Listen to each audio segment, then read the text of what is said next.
It's disorganized play. It's disorganized play. Hey, everybody, come down today. It's time for disorganized play. And that's how the show starts. That's how the show starts, Savannah. That's what we do. Stuff like that. Ta-da! Sometimes we sing, different genres of song. Yeah, I think when I was on, it was heavy metal. Yeah, we do heavy metal. He tried to trick me. He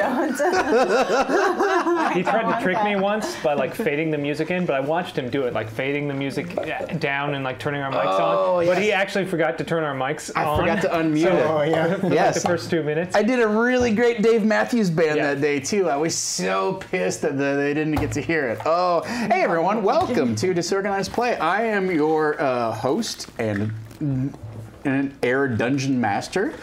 I'm joined today by the cast and our illustrious producer here to have a little chat back time. Our brave and epic adventures, our expedition to the Barrier Peaks came to a close last Wednesday. Today, we normally prep for this week's session, but guess what? It's a chat back show instead. So we get to talk with our players and share spoilers and lift the GM veil and lift the player veil and have a little inside fireside chat. So welcome everyone.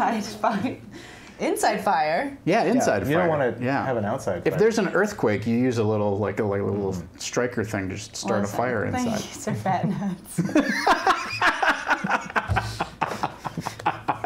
No, I'm not wearing my hat today. I have to go to a makeup test where they're going to put gray in my hair and make me look older. Oh. So if you see me sometime soon and I look like I'm 37, you'll know why. Let's go around the table and meet everybody, shall we? Mr. Gadzuk, Mr. Domzook is here. We were whispering, don't know. Friend of the show. Hey guys, how's it going? My name's Domzook. I play no one on this show. That's arguably not true. He's the voice of chat. Yes. Yes. Very good. Havana Mahoney's here, everyone. Hi guys. Afro Birdsong, Rogue, daughter, sister. Is it Mother. going to be weird to say Mother. I played Avril? I'll never stop playing her. I'll never stop playing you. I'll never will, Afro. Megan Caves is here. Hi! I played Ava, who is Druid, Avatar of Varshala, Water Goddess Extraordinaire. I think that's it. She's an awesome Ava Scourge. is Druid. Is Druid. Is she Russian now? Yes. Ava is Druid. Scourge. So magic. Very good. Wow. I guess the holy beam. Mr. Eric You Reichert is doppelganger. here. Our local gnomish translator, Mr. Hi. Eric Reichert. Grayson Hale, Paladin of Torm, Doppelganger. It's not a dating video. Listen, I have to, wherever I can fit it in, I have to. Got it. You heard it You never here know. first, wherever Eric can fit it in. You heard it here first. Yep.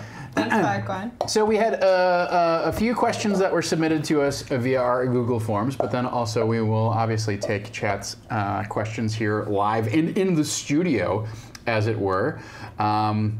This does mark the end of this big... I can't tell. Can we reroll Thunder Cabbage 1. Thank you very much. Subbing up. Thank you so much. 5 months. You have a reroll that you can assign to someone in one of our games. Some of the people at this table will be playing a game next week. Tomorrow. Or Tomorrow even, yep. Although, we can do rerolls tomorrow, right? Yeah. I think we can do rerolls tomorrow, yes. I guess. So this does sort of mark the end of kind of the big, I don't know, maybe the second big arc to the Ironkeep Chronicles, right? So this is sort of a campaign stopping point, and it's an even bigger milestone in the campaign because we're going to most likely retire the current party that we have and start with fresh when we come back for our next season. So there's not just this past adventure arc to look back on, but we also have things going all the way back to the beginning that we can discuss, as it were. Mr. Zook, how would you like this rest of this afternoon here to proceed? I hadn't thought of that. You have some questions, I assume, that you gathered from our friends. We have a few. We have a few questions. Let's start there, I think, perhaps. Okay. Question the first. Question the first. I think, if I can get it. No.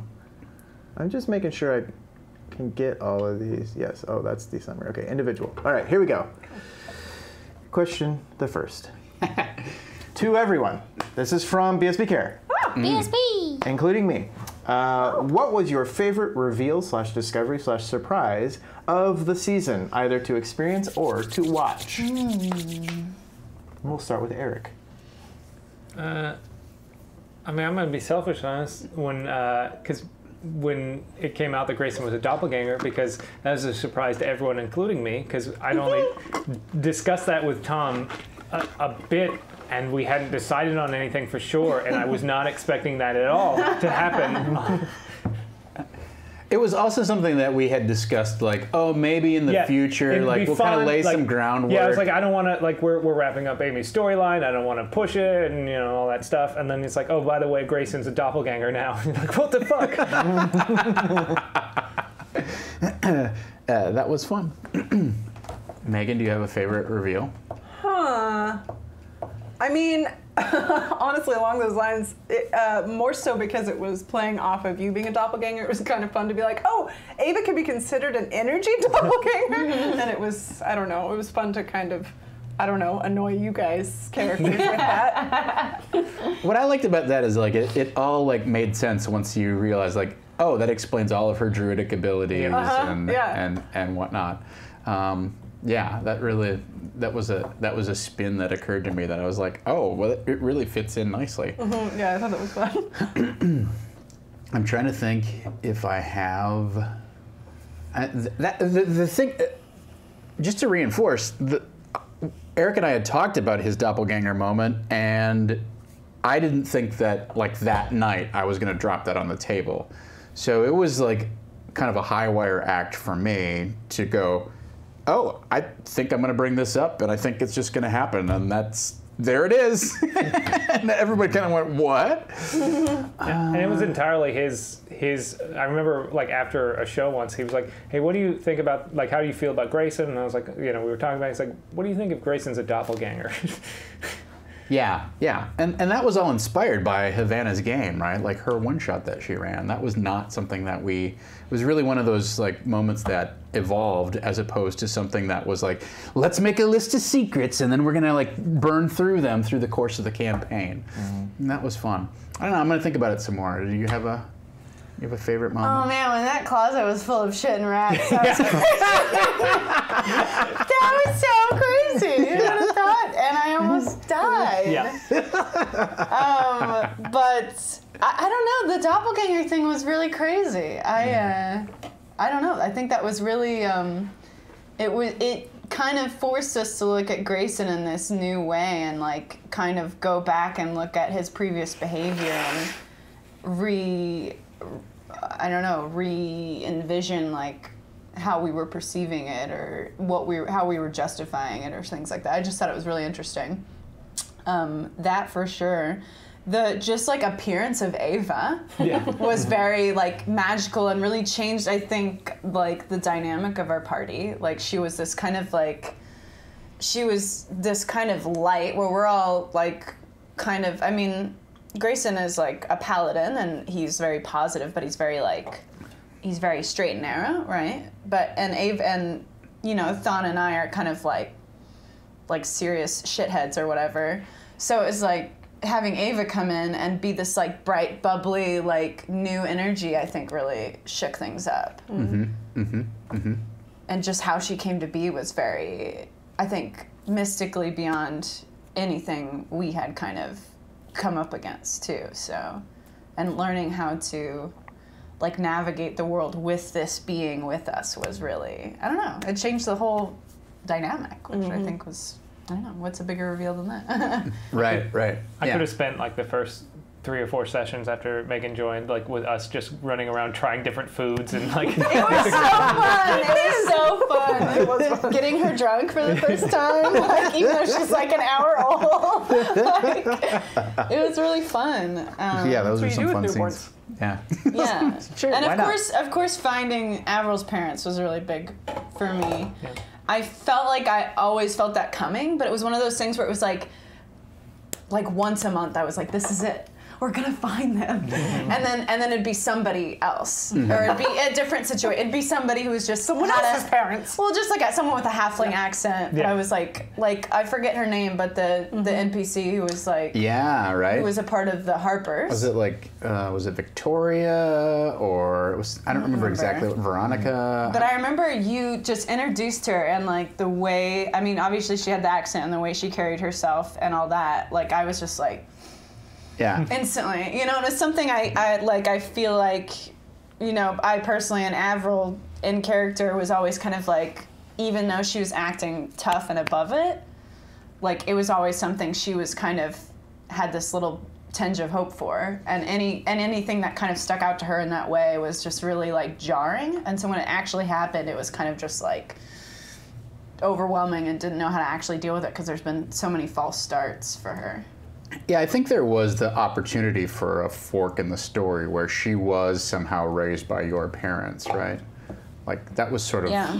that opportunity. That opportunity was there, but I did like the kind of like the different prophecies that happened in the Palace of Mirrors. I thought that was Yeah, fun. when all of them started to like come true, it was like, damn. Yeah. One, I don't know, you know, in terms of your parents, I don't know if you remember, but when we started the campaign, I like asked you outside of the session, like, do you want to pursue like finding your parents, who they are? Like, do you want that to come up or whatever? And at that point, you're like, no, she's a big part of her identity is that she forges her own path and she doesn't need her parents.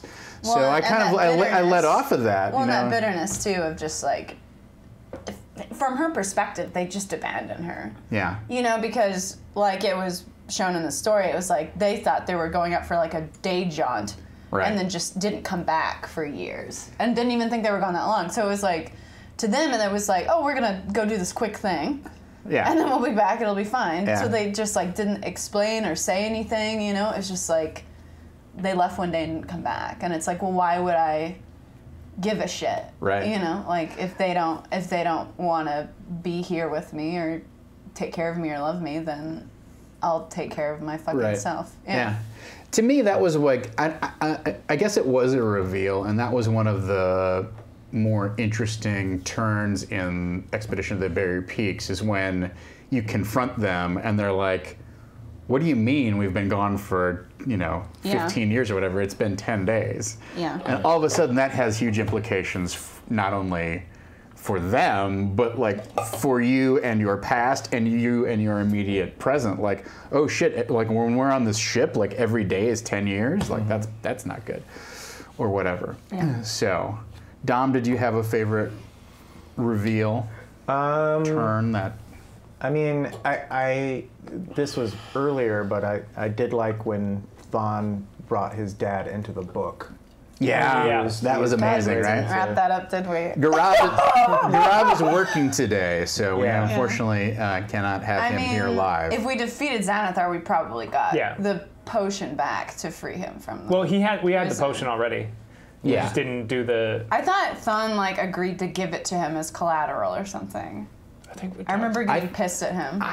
I think we he talked- had it the whole time. Yeah, we talked. We talked Okay. that out. Okay. Because we'd already paid for it, Okay, and that I was think part I of a got different pissed. deal. Yeah. I was like, "Fuck." I think you. I think Gaurav as a player decided that he didn't want to muddy up the arc of what was going on by Yeah. resurrecting his dad, just kind of in the middle of the dungeon. Well, I mean, it wouldn't have been safe for him to do that. You know, Right.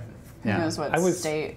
I was so sure when like he found his dad, he was gonna stab him with Black Razor, and I was like, that is, oh my god! He pulled out Black Razor. I was like, no, I'm not there to stop him. That was a good point. Yeah, that was a good point. I was like, he's gonna like not only kill his father, but take his soul, and not mean to. And it's like, oh, he's opening the book. That's smart. Yeah. I had no idea he was doing that. Yeah, that build-up was cool. Yeah. I think out of all of the characters in the party, Thawne had the most kind of like weird journey, like toward the dark side and then back and whatnot. I mean, we had very strong moments of that with Amy's character of Tack in the first arc, but then it's sort of like it never.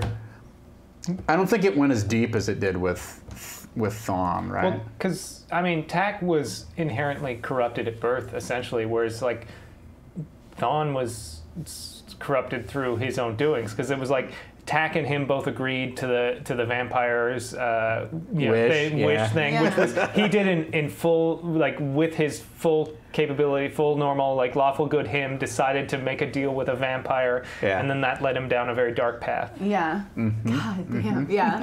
I was gonna say it was really imposed upon him, but you're right. I mean, it was imposed upon him after he made a series of bad decisions. Yeah. Because both even Avril was like, no, I will not take part of this deal. I'm neutral, and I'm like, fuck this. We can't even see this motherfucker.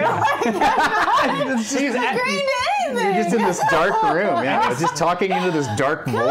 And it's not like he tricked us. He's like, I'll give you whatever you want if you give me a piece of your soul. Yes. If you let me feed on you. Right. You don't need that? You don't need that? You don't need all that? Okay, great. Yeah, Tack and Thawne were just all like, okay. Yeah. Yeah. I kind of got it with Tack, though, because it was like her soul seemed to be already compromised by what she was dealing with, so I could see why maybe it wouldn't be as big of a deal for her. But Thawne coming from a place of nothing of that nature and just being like, cool beans. And I was like, you can't make this deal. It's not going to work out like you think it is. And he's like, it's going to be fine. It really had no negative repercussions. I honestly, other than us being very paranoid. Well, I mean, so how do you define negative repercussions, though, right? Because like his father comes back as this weird zombie kind of creature. Good point. Yeah. And then his mother doesn't even recognize the guy at all. Like, your father's dead. It was very much a genie wish. Yeah, it totally was. What was I going to? I was going to say something else about that. Hi, Mom. Oh, I was surprised at the end there that he did not pull his father out of the book and feed him through the rejuvenation machine. Oh, yeah. That's what I thought, honestly, was going to happen, was rather than use the potion, keep the potion as like a hip pocket just in case something goes horribly bad, we could like resurrect one of the party members. Yeah. Right. And so we'll pull him out and we'll essentially resurrect him through the machine like you did with Avril's parents. Right. Maybe that just didn't occur to him, but I thought for sure, like, okay, that might happen. And I had decided, like, yeah, I'll let it work. Like, why not? So. Yeah. Did he think of that and just not do it, or he just? I haven't talked to him with him about it, so I don't know. I think it probably did. I know at one point he asked me, do I have access to the book? And I think. I don't know, and he had also said to me, like, I'm regularly still, like, going into the book and talking to my dad. And I'm like, during our, like, downtime when we have, like, quiet I wonder if that's periods. something he kept secret, though. I mean, he never brought it up while we were playing, so that's an interesting dynamic, too. If he was like, I feel shameful that maybe guilt because of guilt, because he's the reason he's in there. I also wonder if, he was thinking, I can go into the book, we'll all go into the prison, and then somehow open up a gate back to the, to the Sword Coast, back to the prime material plane. I think he was maybe thinking of ways that he could use the book as like an escape hatch because you were sort of trapped on the ship. Not a bad idea. Yeah. So, I don't know. I'm sure he had a scroll. It's interesting, but from day one. I was just a little surprised that, given you had this sort of like magical reincarnation machine, that you could have cloned yourselves in, I suppose, in a weird kind of way, right? But I don't think I would. It's also a technology we didn't fully understand. Yeah. Like I feel like from Avril's perspective, Thawne was like, we could go in and be full health, and I was like, I've now watched both my parents get in a chair and have the literal like soul sucked out of them. Like that doesn't look like we don't understand the technology to a point that that doesn't look like dark magic, right? Yeah, like they put like the veil on them and we watch them die. Like, we watch them stop moving, stop breathing. They like convulse for a second and then die. You're like, that's... Yeah, no, I don't want to do that, weirdly enough. Yeah. I'll stick with my 26 HP, that's fine. Yeah. Simon Piernikov is absolutely correct when he pulled out the teleportation bottle and was like, why don't we just use this to go back to Xanathar's place? I mean, as a DM, I was like, oops, I forgot. I mean, I remember thinking that, but at one point, but then when he said it, I was like, no, we don't want to go back to Xanathar. Yeah. Right. And we don't want to let him onto the ship. Yeah. Ava wouldn't have done that. She'd be like, oh, you guys can't. I got to get Barshella. Yeah. Right. Well, and I had also decided prior to that point that wherever that thing teleported you to was going to be like a lockbox with guards and, weapons and wands pointed at you going, who are you? Count backwards from 10, check out your story. And if we get to 1 and it doesn't check out, you're dead. So, I don't know. It would have been an interesting way to escape the ship. I don't think it would have gotten you into a better situation. Yeah. Yes, I'm a trained actor, Simon Piernikov. That's why there was not even a hint of dismay upon my face. Thomas says, I'll persuade my parents to do this, but no way I'm going to do it myself. The difference there being is that I was low health, but I could come back from that. My mother was going to continue to be swallowed by this the silver virus plague thing, until she ultimately suffocated her organs, became some sort of metal, and she died. And my father, I don't know how he was alive that long because he had missing limbs and never stopped bleeding. So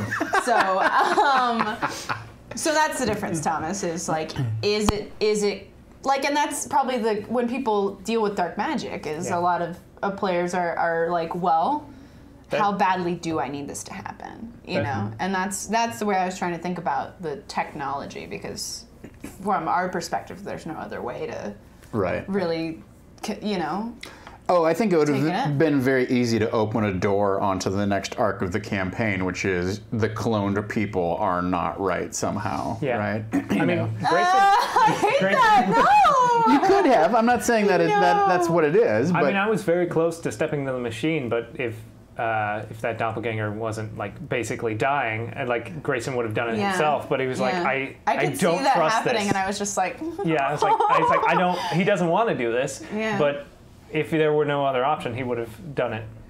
Yeah. He would have been the first one to go through. Lucky that one was dying, right? Yeah. Lol. Very interesting. I like it. Ironkeep Clone Wars. Yeah. That would be fun. Question number 2 of the submitted questions. This is from DJ Regular. For Megan. Yes. It was pretty clear that Ava, I'll refer to her forever as the notorious AVA, was prepared to do whatever was necessary, including giving herself over to the cloning process in order to restore Barshala. That ended up not being necessary, and she still got her autonomy and life to live. So what do you see her doing with it after this finale episode, or final episode? Also, and Eric can chime in, you have permission, how would you see her relationship with Grayson progressing? Would she keep trying to gently convert him to worshiping her goddess? Those are interesting questions. So whenever I sort of designed Ava originally, I thought of her as being, I really went hard with the mercurial aspect, and I have that she is naive and things like that. She's young, she's new, but that she would be, she would swing back and forth between being the bubbly self that she was and being really scary, actually. I really based her on Nat Smith's Doctor in a lot of ways. I don't think I played with that as much as I would have liked, but that's sort of how I based her. And so because her lifespan in this particular setting was really very short, I think that if I were able to continue, honestly, whether or not she had brought Barshala back, I really wanted to play with her kind of questioning Barshala, starting to grow her own mind in a way and kind of going, wait, let me actually critically think about these things. But with the time that, I think Ava was alive for maybe 6 days or something like that. Yeah. So I kind of instead, and just with the dynamic, anytime you bring a character, especially into a party that's already established, what you expect and what that character becomes kind of shifts. So there was a lot of shifting really that happened as I began to play. And I really found that playing her is more the kind of like, pointing out obvious things that she doesn't see in that way that are way more complicated, but it ends up being insightful, but that's not how she thinks of it. I felt like was more fun with the group and aided them in a sense. So I kind of went more towards her almost blindly following Barshala in that sense. But one thing that I really like, and one thing that Tom said, the basic principle of Barshala, and the only thing that had really been created at that point for her, was that she's all about independent choice. So I really liked the idea that later on Ava could kind of take that to heart and start thinking for herself and maybe go against her goddess. As far as her trying to continue pushing Barshala onto Grayson, she would, because of that independent choice, I don't think she would have ever done it very intensely, but she might, after the moonbeam thing and Torn disappeared, she was kind of like, oh, because in my mind I kept thinking, I was like, I wonder if the powers that he has are actually being bestowed to him by Barshala now and not Torm. That was a thought that I had for a while we were in the Barrier Peaks. I wondered if that was the case. So that was sort of my thought process of like, why don't you embrace this? She's going to go out and spread the word for Barshala for now. But yeah, had we gone on, also, I don't think in the context of how this worked, yes, her only goal was to bring Barshala back. And I don't know that Ava ever really expected to go on beyond that. I think she expected to just be reabsorbed into Barshala or something like that. So the thought of her continuing on and that this group wanted her to continue on was kind of like, oh. So I think there would be this whole new like, what do I want? And what is my purpose thing that I would have explored. Mm-hmm. Yeah. Would you have did you start worshiping Barshala is the question. Because in that last session, when you handed us all, all you have to say is I am Barshala and you get all his power.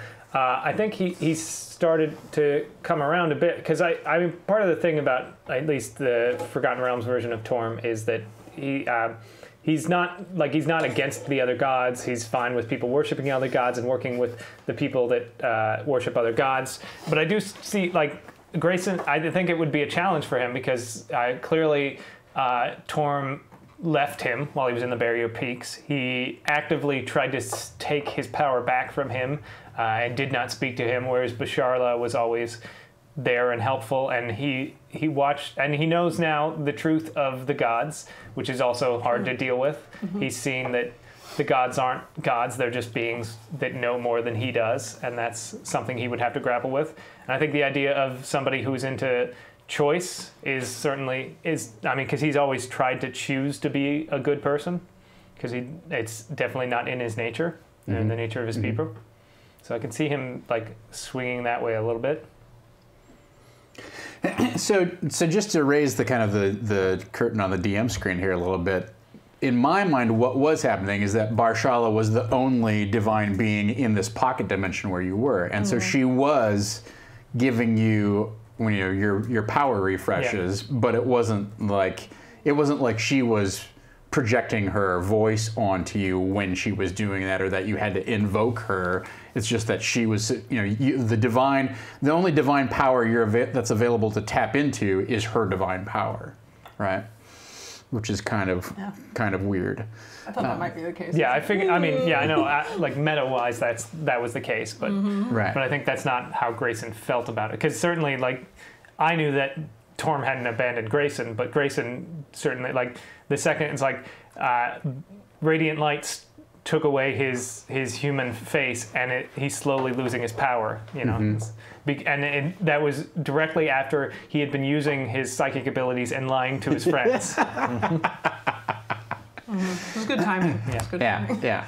Yeah, it's funny because it was a coincidence of, you cast Moonbeam, and at that point he had been tapped out with all of your abilities, and you try to recharge, and it's like, well, and it was also, that was just after we injected the God's Fire, anti-God's Fire thing. So after that, it was like we took a long rest, and I had to roll to maintain my spell slots. Yeah, that's right. Yeah, yep. So that was another thing that was going on behind the scenes, is that really God's Fire, aka radiation, is the source of divine energy. So if you're going to take this shot that makes you immune to or resistant to divine energy, it's going to be harder for you to get the divine power to cast your divine spells.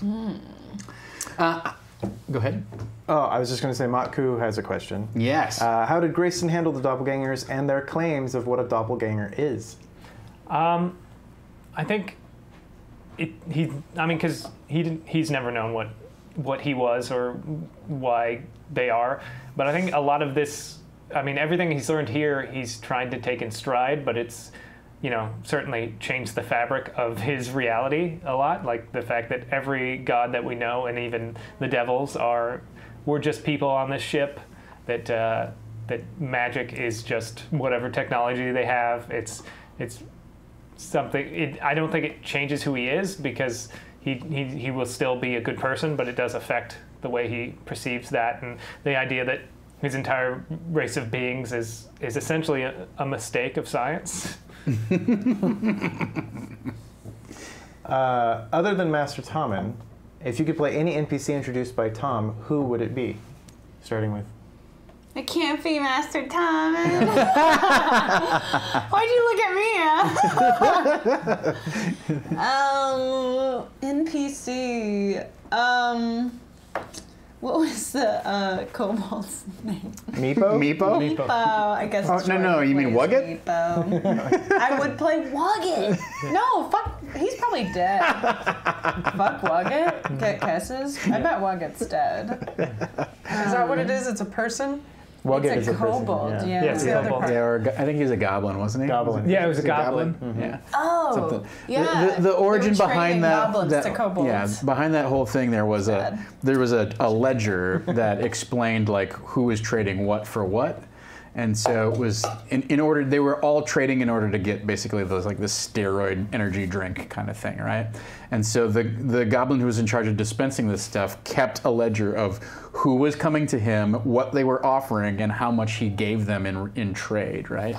And Wugget showed up like a couple times with some pretty pathetic offerings, and finally it just said "fuck Wugget." Yeah, it was like Wugget, give nothing, fuck Wugget. So yeah, that's the history behind that. Yeah. You played all the NPCs. I did play all the NPCs. We'll get back to you. I'm trying to remember them all. Angelica? The desk lady? Yeah, actually, well, I was going to say Oh, yeah. one of the robots would probably be fun, but I was trying to remember them all. But yeah, I like Desk Lady. It'd be nice to have my own desk. What if we went back and did like an episode, like a pre-episode where it was like Avril's parents getting into that situation? Get on the ship. That'd be interesting. I think we should do an episode in which we all play the robots talking to one another. All the AI. After 10,000 years, it's I like, love so... Yum, yum, oil. Yeah. I love my desk. I don't need an iPad down. Yeah, Eric. I'm down for robot episode. For sure. I don't know, maybe Aileron, the dead wizard in the tower, whose tower we live in. That would be fun. Oh, right. It's like this wizard who's dead, kind of, but not really. He's just like unstuck in time in a weird pocket dimension, and like has no idea what's going on, and just kind of pops in and out. It's almost sort of like like he's part of the ship. Yeah. Pocket dimension, right? Yeah. I know who I want to play. I want to play Warwent. I want to do Warwent. You never met Warwent. I know. I want that spin-off, man. The fuck was he up to? He was like in everything, but we never met him. Is he still alive? How the fuck did he get all these places and do all this shit? Because he was born on the ship. He was one of those. Yeah. Yeah. Whirlwind was Torm. Really? Boom!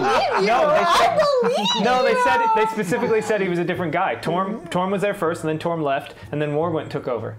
Isn't it weird how Torm and Whirlwind were never in the same place at the same time? Torm is within all of us. Who is your favorite NPC to play? I think canonically, Torm was a true member of the crew, and all the Yeah. purple gnome guys are almost like a version of like a servitor race, like that was there to help engineering. And so, yeah, Warwind is actually distinct from Torm. We'll get into some of that stuff here in a bit. My favorite NPC to play? Oh, boy, that is... Outside of Xanathar, because you clearly had too much fun farting as Xanathar. Farting? That was Yeah. just... Did I you had, not- there, remember Oh, there... wait, you were there. Yeah, you were he there. farted out of his neck Yeah. because he doesn't have a butt. Oh, I must have blocked this from my Yeah. mind. This is There- when Megan was an otter. There was an episode where I just went on a laughing jag for like 12 minutes straight because I farted in character and made a little fart noise with my mouth, and I was And- so pleased with myself. Tom's 12 going Yes. on 37. Exactly. Yes. Yes, 37. That's it. Like a lot of the NPCs were fun to play, and I get a kick out of like bringing that cast of characters to life. But I have to say that the NPCs that I loved playing the most was whenever I got to play somebody's parents, right? Because those were always the scenes where the stakes were the highest, something like emotional and meaningful was happening, and you knew that we were going to like get sucked into something that was like a real like meaty interaction, even if it was short. Like it was, you got to kind of like flip out of like we're playing a goofy D&D game into like, what would your parents really think if they found out that 20 years have gone by and they just missed your whole life and they didn't even know it. Yeah. Yeah, I mean, You know? we did a whole episode that was just tax parents on trial, and that was like no Yeah, combat, it was just really like straight good role playing, episode. and it Yeah. was so great. Wow. Yeah. Yeah. So that stuff was super fun. Yeah. Which character out of all these characters, except for Avril? Why? Yeah, because play? he's already played Admiral. Yeah. Fine. Oh, that's right. That's true. You did such a good job, though, of being me. Good save. Good save. I think I would probably play Ava because she's got the most places to go, right? Like I think Thawne and Grayson are They're so washed up. well defined. No, like but Old news. like they're filled out, and like you say, your character's only 6 days old, right? And so I think I would want to play. And also, like, that shtick that you created for her, where she just speaks the truth, and, like, the obvious thing, the stuff that's not supposed to be said, is so fun to play, and so fun for everyone else to bounce off of, that it's like, oh, and they're married now, and everybody's like, shut up! I like. And Don't talk about the tattoo! what I liked about that is because it always felt like it was Grayson against the party a lot of times. It's like, why we shouldn't do this. This feels wrong. It's like, no, it's fine, it's fine. But Ava's always the first one to go, why that? And he's like, exactly, right? Someone else sees it. But it's very different Yeah. vibe. I mean, Right. you're both trying to communicate the same things, but come at it from still very different directions. Yeah. So it's Like, it's you're the interesting. conscience, and you know that it's supposed to be right, and she's trying to puzzle out why you think it's wrong. Yeah. Yeah. You know? And it's like a blunt versus like you trying to do like a nuance, Finesse. like PR. So like, what if we? No. But no. Yeah, it's like, what if we don't burn the village because that punishes it? Also, fire bad. I think even knows grammar. Yeah. I mean, I don't know. What is it like, Megan, for one of Ava's most memorable moments to be when you were not at the table? You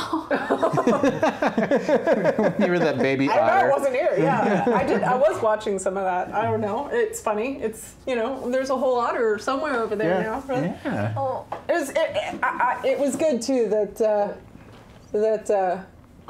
there was a cool reason. She was with Barshala. You hold her. Oh. Oh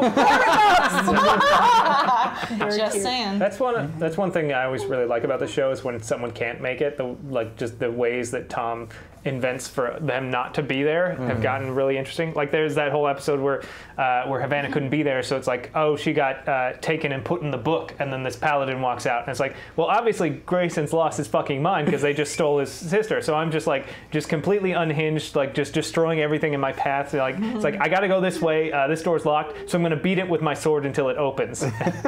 You never got rehinged then, huh? Yeah. Because that was your Yeah, strategy from that point on. Like, this kind of works. Yeah, it works so well. It's like, that's unlocked. This sword can break just about anything. And like, I think the first one I did was a crit, like, and just blew open a door. And I was like, oh, I guess this is a strategy now. I was telling Chad during one of our disorganized play sessions, like one of the main quests in the game is to try and collect all of the various keys that open the various doors. And it was very clear from session 1 that quest was not in play. That was not good. It was like, oh, we need a blue key. Do we have a blue card? What? No, Nope. Admiral was obsessed with finding the keys. I mean, you did do it, but in terms of it being like a way to either funnel the action or stop you from progressing or whatever. Thank you very much, Estelle. Thank you. Thank What you. the fudge? Wow, wow, wow. You all have inspiration. Yay! Oh my god. Okay, I would like to use mine now. And bumps. All right. I had a reroll from last session. Sure. I did too, actually. Actually, Ava does have a reroll, but we have to somehow repartition that. Oh, that's right. Yeah, you got to reroll at the very end of the session. Yeah. Wow. Jack That Avalon. I wasn't able to, because it was literally right at the end. Maybe you get it tomorrow. Excuse me. I have a question for everybody. Okay. If there's maybe I don't know how much it applies to you, Dom. Although you might be able to. I'm sure you might have something you could ask. If there's one, mystery of the game, secret, what was really going on type of question that you could ask of me, the DM, and go like, oh, okay, I'll tell you. Like, here's what was really happening. Is there something where you're like, I want to know what the deal was with X, Y, or Z? What would that be? It's obviously, since this is all at a cap. Is there something that you didn't understand, or you were confused by, or you wanted to get to the bottom of, and we just didn't explore that route, or whatever? I think I was trying to figure out if the ship in the barrier piece of the ship itself was actually in space. Mm-hmm. So I was trying to, and I think this did really actually get answered, but still. So I couldn't figure out if they thought they were in space, but were actually in the middle of a planet, or if we had taken a portal onto a ship that was actually in space. Which I think that's what happened. I think we took a portal Eventually. because when we were talking to doppelgangers, like, no, the engines are running. If we were in a planet, we would have exploded already. Right.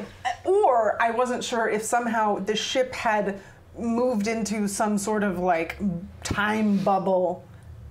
So it was in the planet. It wasn't in space. It was in some other something or other. Mm-hmm. Yeah, that's what I was trying to figure out. That is a great question. So, in my mind, the deal was that it was sort of like stuck between the planes and embedded in the planet, but it was like half in and half out. That was why, like, at the end when I said you were like walking across the surface of the ship and you could see these big ripples, and then when the ripples kind of thinned out, you could see rock and stuff behind it.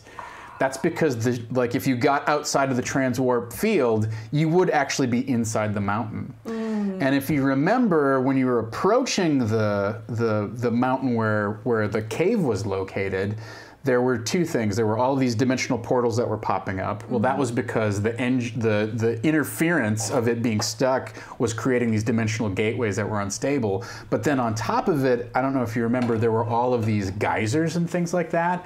In my mind, that's because the engines of the ship were venting its hot gases into the prime material plane, and that's what was causing all this boiling kind of geyser activity that was going on. Okay. So the answer is closer to, like, it was stuck in the planet. A big part of it is that the AIs on the ship were not connected, right? Because the info stream was down. And so the navigation system was basically corrupted and thought, we're still traveling. We've still got to get to our destination and we got to make up time. So turn the engines to full power and keep going, right? And the people in the engine room are like, no, we're stuck, but we can't turn it off because we can't override what you're telling us. So it's this whole thing of the ship thinks it's going someplace when it's not actually going someplace. Okay, that's what I was trying to figure out. Me too. Also along those lines, what actually happened to the crew? And because it almost seemed like the AI pulled a Terminator and kind of went crazy and maybe killed everyone. Right. So in the original canonical module, there's a virus that gets loose and it kills, it basically drives everyone insane for the period of 3 days and then they die, right? Oof. So if they don't murder each other, then they die. And so there's all of these skeletons and whatnot all over the place. In the original module, there's no artificial intelligences at all, right? There is a computer console that you can interact with, much like you would imagine a computer would be in 1981 when the thing was written, which is you type some things in and then it executes it. It's more like an old school kind of like you're giving it commands, right? So it doesn't talk back. But in the course of developing this, I'm like, the AIs is this huge role-playing opportunity that's so much more interesting than just you walk up to this console and you have to make some intelligence checks to figure out how to activate the security cams or whatever, right? Mm-hmm. So in my version of this, there was this, they ran into this, some sort of astrological event, some sort of singularity, like a neutrino gravitic singularity, whatever fancy kind of sci-fi mumbo jumbo you want to use, right? That caused this sort of cataclysmic accident on the ship, right? And I think that Sebastian was, I don't know if he was involved in it or I hadn't quite worked out exactly what the storyline was, but at some point Sebastian realized that he had murdered some people, right? Mm-hmm. He had gone rogue and murdered some people, and he realized that he was going to be shut down or rebooted or wiped out if anybody found out that he had done that. Mm-hmm. So he kept sending this poisonous nano plague through the ship, and Barshala knew that he was trying to basically contain her and kill her off. So she kept trying to regenerate life up from the bioengineering deck and sending it up, to try and basically free herself from his grasp or whatever. Mm. So yeah, I don't know if that completely answers your question, but basically there was an accident that killed a bunch of the crew. Some of the crew managed to survive, but of course they murdered Barshala in the process and they escaped from the ship. Jerks. That's really interesting. Do either of you have what's the deal kind of? How did Warwind get to our plane? So I did have this escape route sort of planned to get off the ship, right? And basically it's kind of the story that got introduced was he was by the transwarp induction coils, right? He was in that room where you guys had the shifting tile fight, right? And he got sucked through a gateway, and that sucked him onto the prime material plane. So that's canonically what happened, okay. Right? In terms of Torm and Asmodeus and all the rest of the gods, they figured out a way that if they channeled a bunch of energy through the antenna from the ship, they could create a weak spot in the transwarp field, and then if they basically set off a small bomb in that vicinity, it would open up that portal briefly and they could get out, right? So they could escape kind of this prison that had been set up for them, or that they found themselves trapped in. So that was one possible way for the party to escape the situation as well. Would have been, you could have followed basically the energy that was being channeled along the antenna array, and you would have found a gateway, a more stable gateway, or at least you could have somehow opened up a stable gateway that would have let you through back into the prime material plane. Do you have a question? No, I think Do you have a question? Not pertaining to that. So the other thing I will say about the antenna array is one of the ideas in my mind was that all of the energy that the ship was generating that was getting channeled into the antenna and then getting pumped into this portal, that's the divine energy that powers the gods, that enabled Torm and the rest of these people to not only harness that energy and become gods when they arrived on the Forgotten Realms, but also because it's continuously channeling energy into that spot, that's what's creating the divine energy that continues to grant them power and to grant clerics power and druids power and stuff like that. I don't know. So. Food Stamp Hustler asked, did the Silver Plague ever get taken care of? I don't think we really did a big hand wave kind of you've defeated Xanathar. My assumption is once Barshala had a body, she could handle everything on her own. That was the only thing stopping her. Yeah. And my assumption is she just let it go. Yeah. And it went outside the ship, and now all of the Forgotten Realms are covered in the Silver Plague. We'll do a one-off episode of. So pretty though. Yeah, it's super. So many silver pretty. Skeletons just going. Yeah. Marshala just wanted her freedom. She doesn't care about anybody. Yeah. It's about personal choice, and I choose not to help anyone. Exactly. Her personal choice was for everyone to die. Our one-off episode will be you're just outside the ship. Can you get to Waterdeep and warn everybody to get off the prime material plane before the Silver Plague Warn takes over? everybody. Yeah. Everybody died.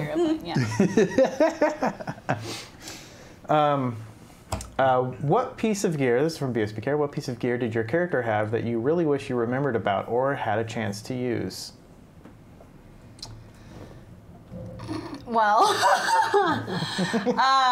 so that final boss battle, we got those I am Barshala kind of power-ups that I assume chat unlocked, right? Yes, Yeah, that was a that. blessing of the blessing of Barshala. But what was the crit one? It was like if you can spend I think this you much, you can spend X 10 number of HP. bucks. Oh no. Oh yeah. 10 Yes. HP. Yeah, that's how it worked. To The mechanic was on a hit you can sacrifice 10 HP, and then you roll a d6, and if you roll a 6, that hit turns into a crit, right? For every 5 hit points that you spend above 10, you increase the range by another pip on the die, right? So if you spend 15 points and you roll a 5 or a 6, it's a crit. If you spent, what it would be, 35 hit points, it would automatically be a crit. yeah, okay. So I saw that and I was like, I'll have an opportunity to use this next round because I wanted it to be in case it got me too close to death and I ended up having to perma because of it. I was gonna save it, but then I took what ended up being my last turn, and then as that turn was being passed, I was like, oh fuck, because I forgot, because I've never rolled a crit with Wave before while using Wave, and I forgot that Wave has this ability that when I crit with him, he adds necrotic damage equal to half of the target's total hit points. So if I hit point maximum, it's their hit point maximum, not their current hit points. Their hit point maximum, which was 256? It was 300. 300. So it would have been 150 points of extra damage on top of whatever I actually hit.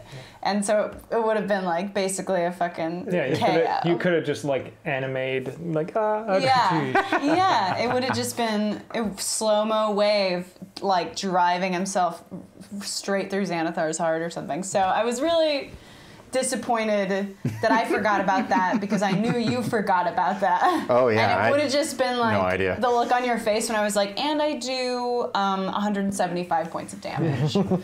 You just shit your pants would have been really beautiful. I think we all would have been sprayed with blood, but I don't know. I like the lightsaber KO from Grayson, so I don't know. Yeah, I mean, I wish because when we unlocked that, I had no bumps left and no HP because I got the extra 2d6, but it was spend HP to do extra damage, spend bumps to have the damage other people take or increase my damage. I was like, I can't do any of this stuff now. And you rolled whatever it was, 3d6 or 4d6, and you got a total of 5 bumps out of it. Yeah. It was awful. That was such a subpar roll, and he needed it at such a clutch moment. But he got the final blow. Yeah, but I was still at that point with the lightsaber. I was doing 4d6 and with a and then 4d8 because I was using smite, so I was using so it was a lot of damage. So I didn't really need it, but it just kept piling up. It was it's 15. Oh no, it's 35 now. Oh, it's 46. Yeah. And Tom was you needed to do 41. I remember that very distinctly. You needed to do 41. I could see as soon as it got over 40, you were like, okay.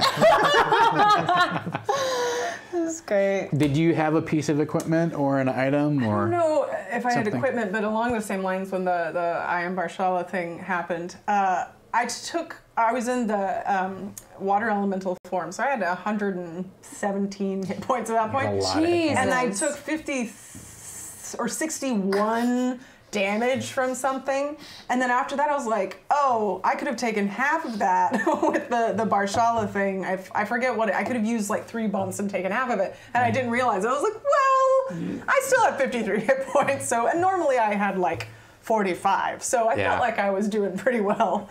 Your character really got shafted in terms of AC and whatnot.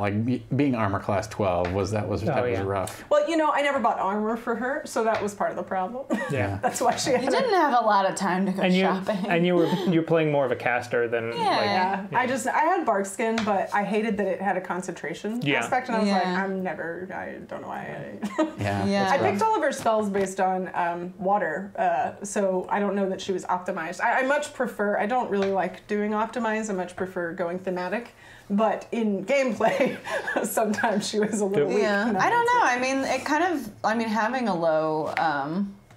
low AC was kind of fit her character, right? Because she was nubile in a way, so. And it worked. Honestly, it really didn't. You did not die. I did not die. No, not once. I never did. I just like that you keep with the otter. The otter just keeps going. It's so cute. I was surprised how little, honestly, we spent unconscious. Because we very rarely ever went unconscious. I remember the first time Grayson went unconscious, it was pretty far into into our sessions, and it was after we decided that he was probably a doppelganger. I was like, oh, would he have revealed himself there? And then we looked up the rule. We had to look up the rules afterwards. It's like, oh no, it's only in death do they reveal. So it's Interesting though that they can keep that up even unconscious. Yeah. Fuckwhat asks, what do you see as your character's final battle, such as Thawne kills you all by accident? Yeah. I don't know. Wait, final just individually or all together?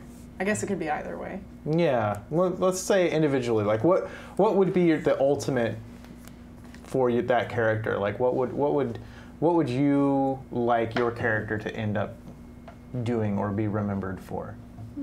I would, like I was sort of saying with Ava, having her, she was only 6 days old, so I don't really know who she was going to become yet in that sense.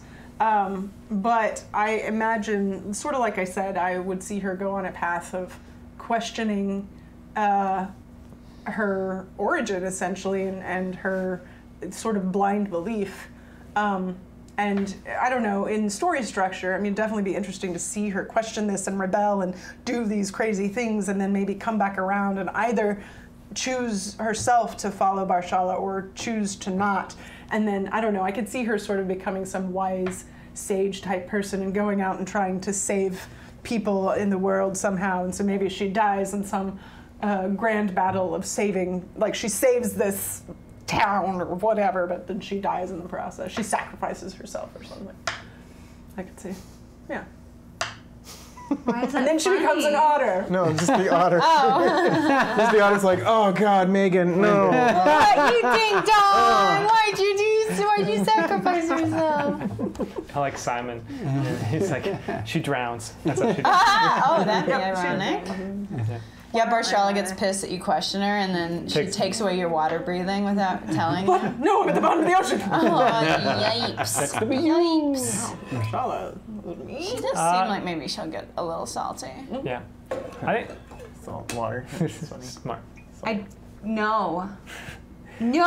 I think Grayson, I mean, he would throw himself into danger to protect the innocent, and I see him eventually just going down, fighting the good fight, probably taking a hit for one of his party members, like stepping in the way of like something really bad and taking something that he Think can't. it'd be a prank? Yeah, it might be a prank. it's either that or it's prank. Death by prank. Yeah. The whole battle is just a prank. We told you that there was someone you Thon would fires pretend. a flaming arrow at him, thinking it'd be funny, and hits a barrel full of TNT.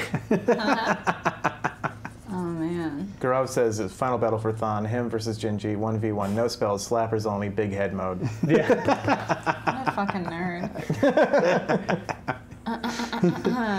What would be next for Admiral? I don't know. I don't think she'd have such a heroic death. I don't know. I could see her if she was,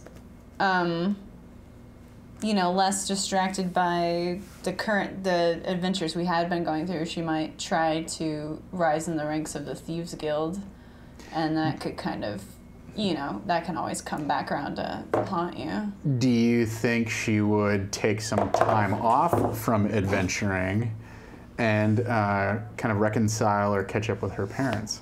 Yeah, that's not what we're talking about. Though we're talking about her death, right? Has nothing to do with. I don't think she would die at home with her parents. I reconciled with Fair my enough. parents. I'm done. I better leave before they leave me again. Well, you don't. That's dark. It's not something you just come back from. Well, my parents are back. I'm fixed. Yeah, exactly. I try to take up baking to try and be a good daughter, and I burn the house down, and we all die. Very sense. But yeah, I don't know. Let me reframe this because I wanted to ask this question. We did not have time to get to it, but one of the things that I had planned for the finale was, instead of sort of you kill Xanathar and we kind of wrap everything up with a bow and it's assumed you live happily ever after, the scene that I had planned next was Xanathar essentially sort of like has absorbed so much God's fire that he explodes with all this radiant energy, and the scene dissolves, and you find yourselves back at the Palace of Mirrors, right? That weird place with Biantathe, the curator and whatnot. He said we literally could never come back. That's right. He did say that. And so he would give a little speech of like, oh no, the prophecy has been fulfilled. Somebody has returned. And all of the mirrors are broken. Oh, and at that point, did this? he's like, So much you are now in this place that is sort of timeless. The past has been erased. The future has been erased. But you can determine what these things are by putting two pieces of the mirror together and telling me what you see. So what would your characters want to see given the single chance to put two pieces of the mirror together and tell this guy, okay, this is what's happened. We get to decide our future? Is that the situation? You'd get to decide either something about the future or something about the past. Either way, you basically whatever you describe in the mirror, whatever scene you see in the mirror, would become true. So it's kind of a weird. That shit never works out for anybody. Yeah. I don't know. Hard pass. Hard pass. Ava still being kind of, I don't know, new, would just pick something fun like a huge banquet with cotton candy. What? Yeah! I think it would be one of those instances where her naivety would sort of make it be kind of useless. Mm-hmm. Yeah. Mm-hmm. Or just not you know, affect the entire sequence of time in a really horrible and terrifying way. Yeah, I just don't think she would think about it like that. Yeah, She'd probably think like not, in the moment, like, I'm hungry right now. Let's do food. Remember that chowder we had? Yeah. I want to have that forever. Grayson might see Gregory come back, but also, again, he would probably listen when Avril was like, we can't mess with time, and decide that that's probably not for the best. Also, Gregory's a fucking tool, and you deserve better friends. Gregory never kicked me into a pit with a giant frog monster. It was a prank! God damn it. She did it as a goof. I did it as a goof. That's what brothers and sisters do. They goof with each other and they prank each other. So Yeah. decide what you want, Grayson. Do you want to be my brother or not?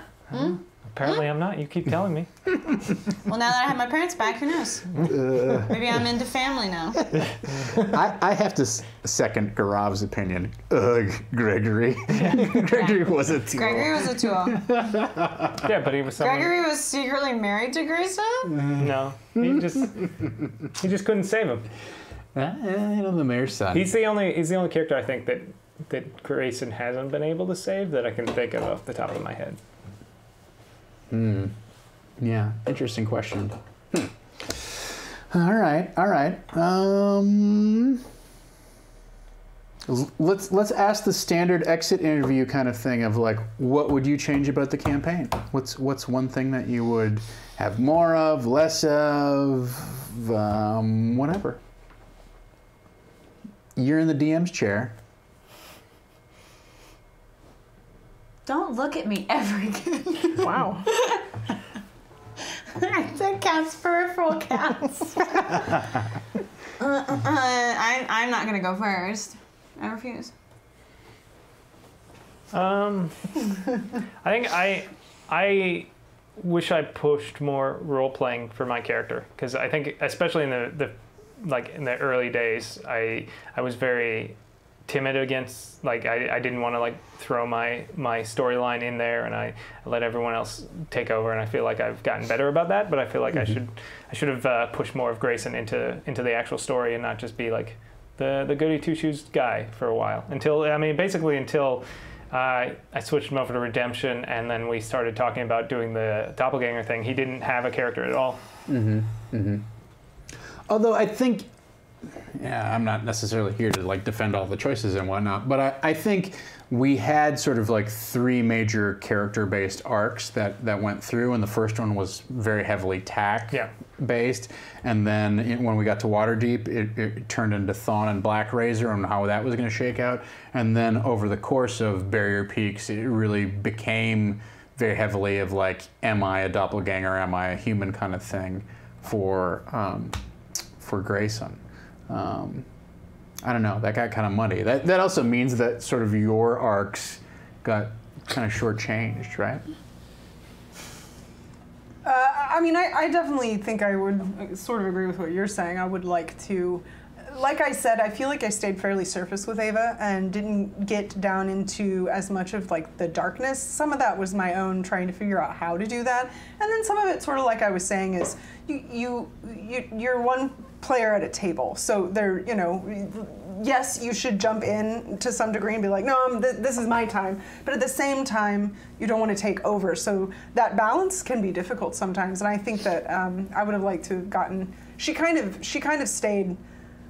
Goofy's not the right word, but she stayed lighter than I generally like to play, I suppose. Although I do have fun with that, but I like to kind of go up and down. To me, that real light is so much more fun when it's juxtaposed with intense dark, which is how I thought of her, but I didn't get as much of that. She was grumpy, stormy was the word, at her darkest end. But part of that was just, you know, again, it's about when those opportunities come up and things like that, and it's a hard thing to juggle. So I don't really think I'm like, oh crap, I ruined that. I should have done better. But yeah, if I had the opportunity, I would have inserted more of that if it came about.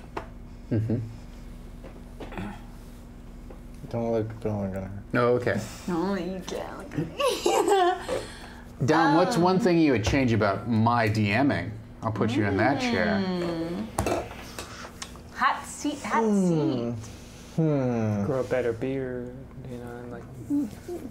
I don't know, Tom. I mean, I'd like to grant you. What could I do to become a level 4 DM? The council does not grant you the rank of level 4 DM. Go in the hole.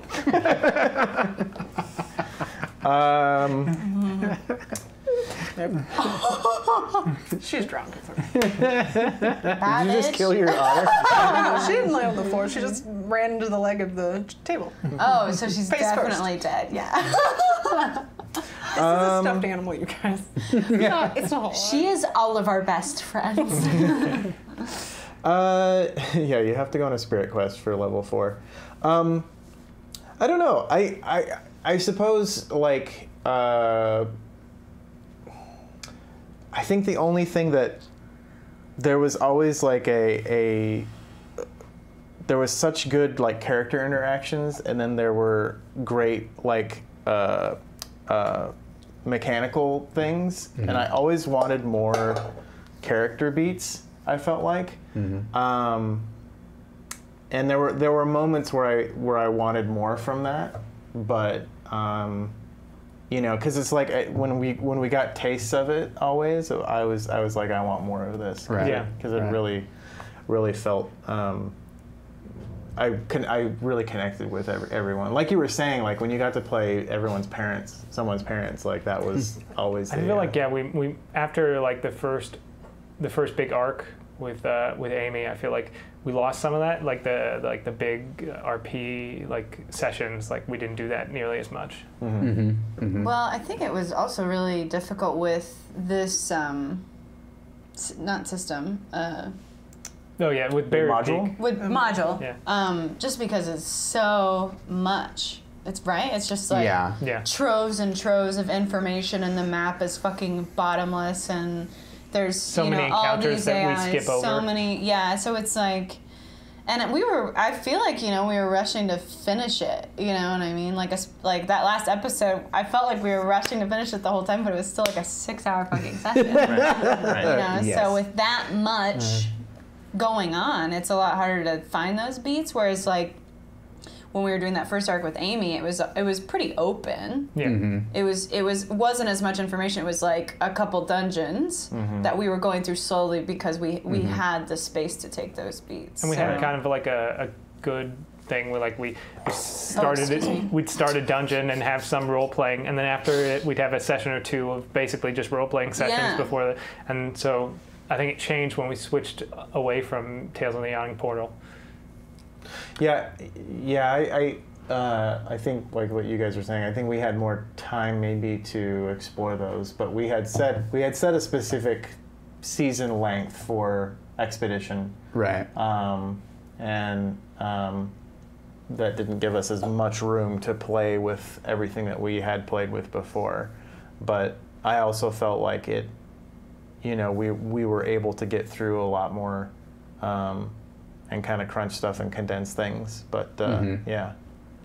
I think too. Like I don't think I was aware that we were headed like let's finish on this date until we were already like 4 or 5 sessions in. I was like, oh well. And part of it too is I think I introduced too many complicating factors. Those early adventures with Yawning Portal and Sunless Citadel and stuff like that. Those are dungeon crawls, but we just didn't have as much stuff introduced in them, right? There was a little just the number of elements to keep track of and the plot quests kind of that were out there were a little more straightforward. It's also partly because it's a streamed game, is that there's a more, you want to kind of have more of a direct push, right, through modules and stuff like that. Whereas if we were playing a home game, you'd be, you know, everyone, you know, looking for the rat door and all these things, and finding those would all open up different avenues, right? And it's like, be like, oh, okay, yeah, all right, now you've gone down this path, and now we're going here, and this is... Because you'll describe, like, oh, there's a hallway and a couple of doors, and we're like, well, this seems like the door we have to go. There's probably something cool there, but also we're already an hour and a half into the show. Right. So. Yeah. Yeah. I mean, I think that was even indicative in that last session where it was like, we were in there and we were trying to figure out how to like get into the God's Fire pits and like all that stuff, and then we're like, we gotta go. Yeah. Like we're already over time. Like, Yeah. Yeah. but yeah, chat seems to think you paced it well. I'm not saying it Yeah. felt rushed or something. I'm just saying Right, it's a right. lot of information for a module. Yeah. No, I definitely agree, and I think the pacing could have been tighter. So that's one of my goals for next But time. that's But not next time, on you know, you, so yeah. next season we will have like 8 episodes. You know, that's what I'm shooting for, and we'll do one adventure that won't be as epic as this is. Right. So maybe that's our last question: is what would you like to see from next season? Why did I look at you? Don't look at me. I mean, I don't know I mean, we haven't decided on like new characters or like the world or anything, but I like the idea of things affecting the world, because like at the end of the whole Waterdeep arc, we got that tower, and that's a pretty, you know, typical D&D things. Like now we have a home base in the big city, but then we immediately left and never spent any time Yeah. there. So like I like that kind of stuff, like us in a place and our actions affecting the place, and not just like doing something and moving on, but. So some of that would be fun. Along those lines, I always think it's interesting when you have some big, huge thing that happens, and then you know you're like the heroes in the middle of it, but then you turn around and you look at like, what is this shopkeeper like? How does it affect the little guy? Sort of along those lines is kind of cool too. What do you want from the next? It doesn't have to be like, it doesn't have to be part of the chronology or the world building. It could be anything. I would like more Cookies. I would magic items. I would like more cookies. weird combat. I would like more, you know, Frog people. artifacts More or frog whatever. people. More pranks. All be frog people. It's a tribe of bullywugs that just goof each other. Yeah, Aw, bullywugs. What's a bullywug? it's a frog Frog person. people. You don't want to do Aw. that, Siamatha. That's a bad place to be. Yeah. That place does not exist anymore. Yeah. Yeah, I don't know. I mean, personally for me, I just want to play a really different character. I just kind of want to do whatever the opposite of Avril is mechanically and roleplay wise, just to switch it up. What do you think that's like? I don't know. This is all I've ever been. I don't know. Just more like methodical and you know, considerate and.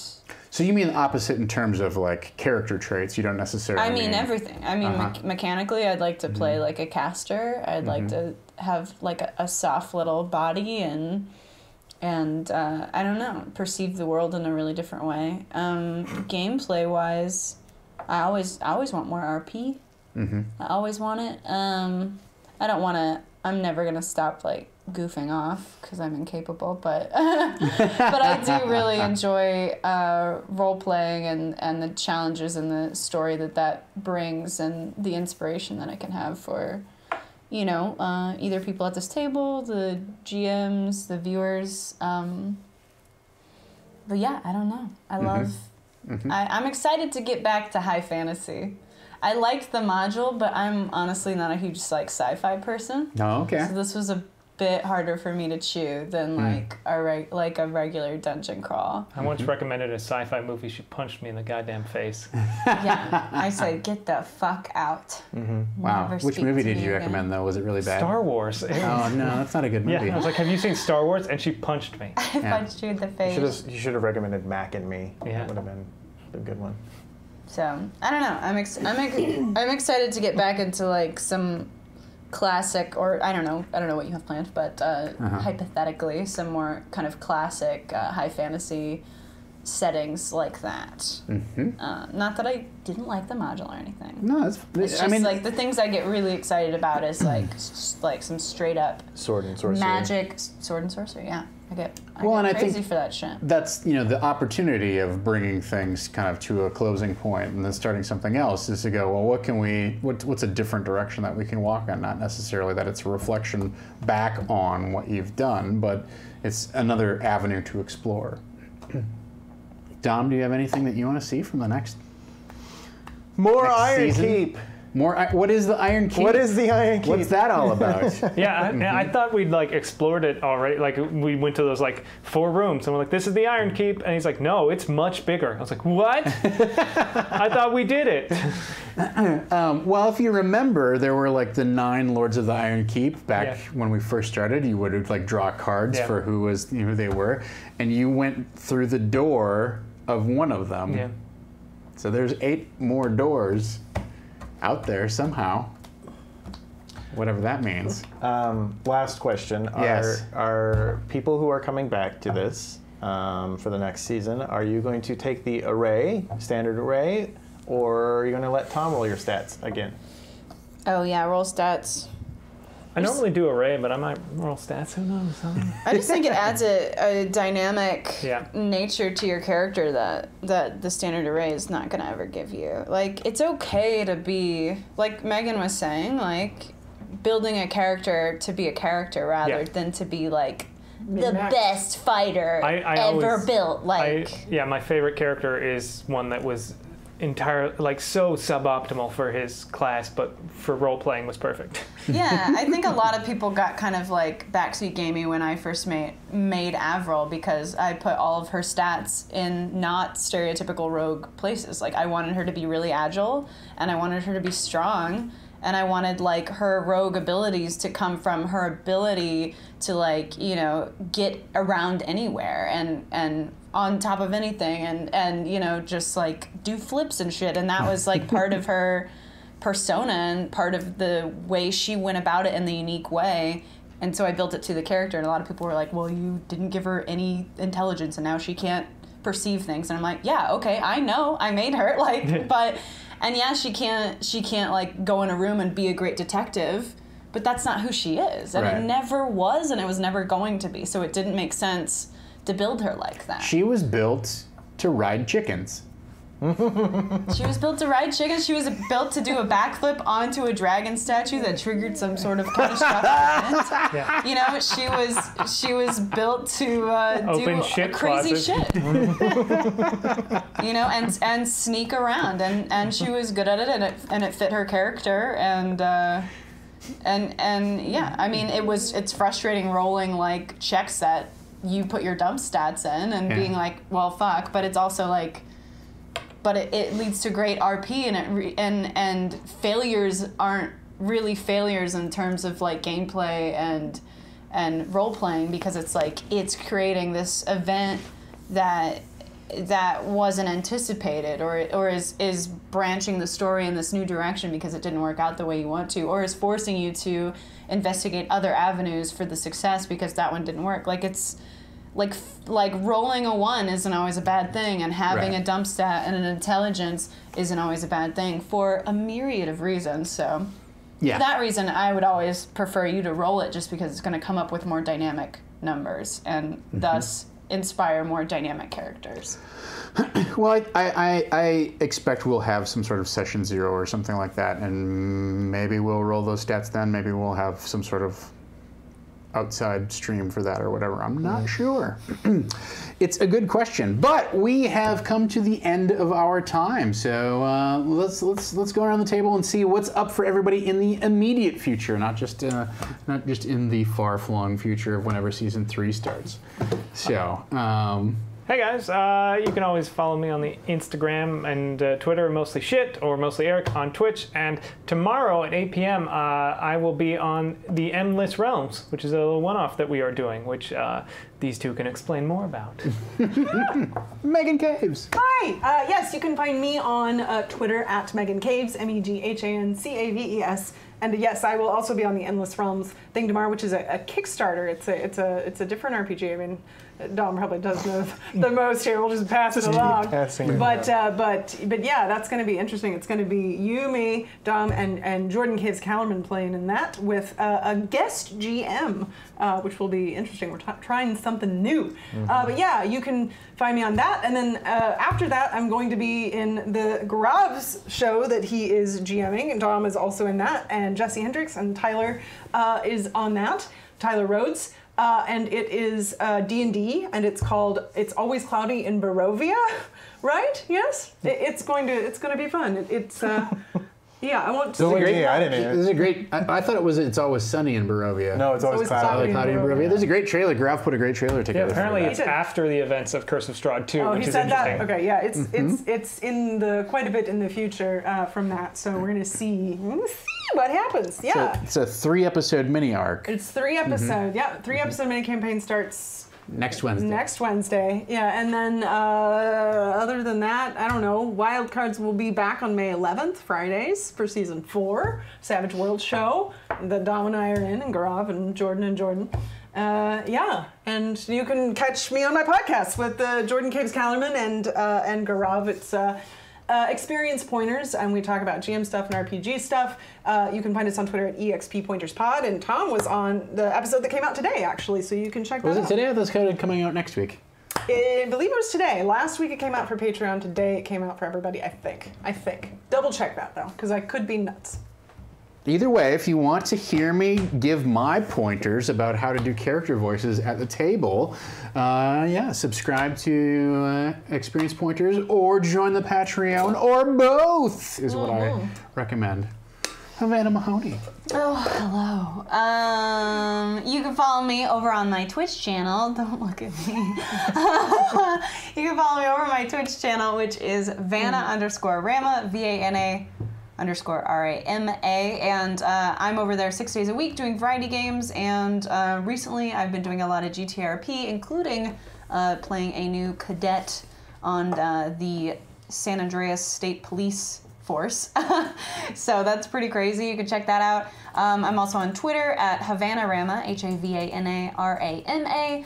Definitely follow me on there. I post all the projects and stuff I'm working on over there. I believe on the 15th, I will be over at Maze Arcana doing a show talking about women on the online gaming platform. Talking about that. On the 17th, I'll be on Lore Masters over at Geek and Sundry and Alpha, talking about my history with gaming and comedy and how those have come together.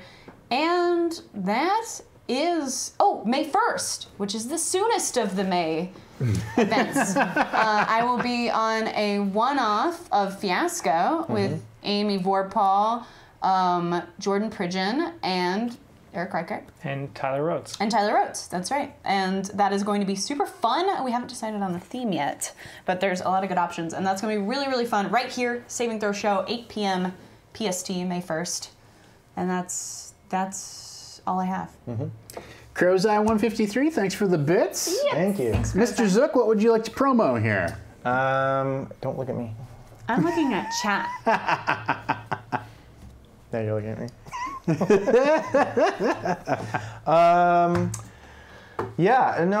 Thanks, everyone. Yes, I know the site is down. It probably won't be back up until May 1st, so sorry about that. But other than that, I will be back here tomorrow for Endless Realms. It is a Kickstarter game. The Kickstarter just went live today, and we are playing that with the head developer, Sherman Tommy, will be actually Skyping in, and we are going to be playing around the table with a Skyped-in GM, which is the first time we've ever done that. So come see what can happen. You sound optimistic. Yeah, it's going to be a lot of fun. Endless Realms is a pretty interesting game if you're looking for something new and interesting to play. Let's see, what else? We're off Thursday, Friday this week. We have no shows, so go ahead and relax, get some sun, do whatever the heck you want to do.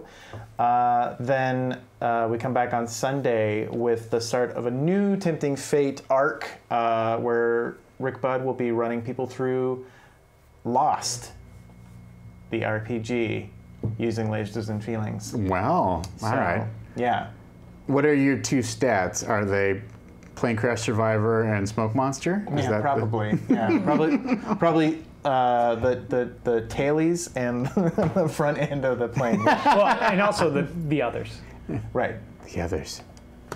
Yeah, I saw 2 seasons. I saw the part where he kills that polar bear. Wow. Your 3-toed statue or Man in Black. Who knows? No. Anyway, Don't get it. Hashtag I not don't Penny get it. I don't get it. so that will be fun. Other than that, yeah, we just got lots of new things coming around. Like Megan said, I'll be in that It's Always Cloudy in Barovia. And a bunch of other things. So, yeah, come back. Stick around. We'll have fun. Very cool. We'll let you know all of the details about the next season of the Ironkeep Chronicles once we get everything locked down. We have some things that are kind of moving towards getting firmed up, but we don't want to announce anything until we've got it all official and signed. No, we don't sign anything around here. That's not the way our life works. I've signed like 8 NDAs. That was just because I didn't want you to talk about me.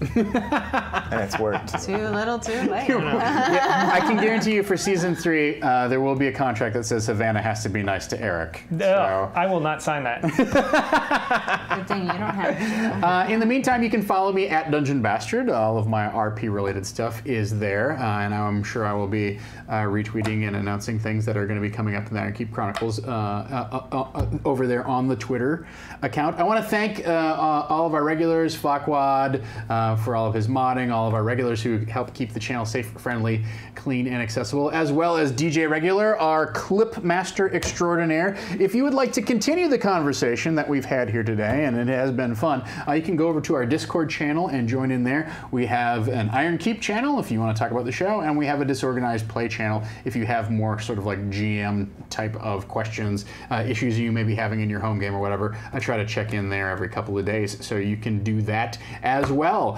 Also, the end of the month is coming. It's an ideal time to pledge to our Patreon.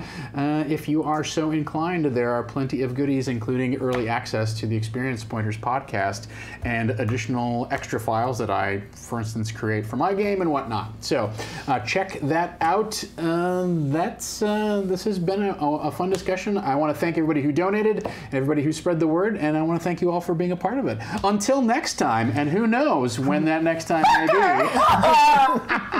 Let's Dungeon! Oh my god. We did it, Tom. We did it. Troll. Fuck.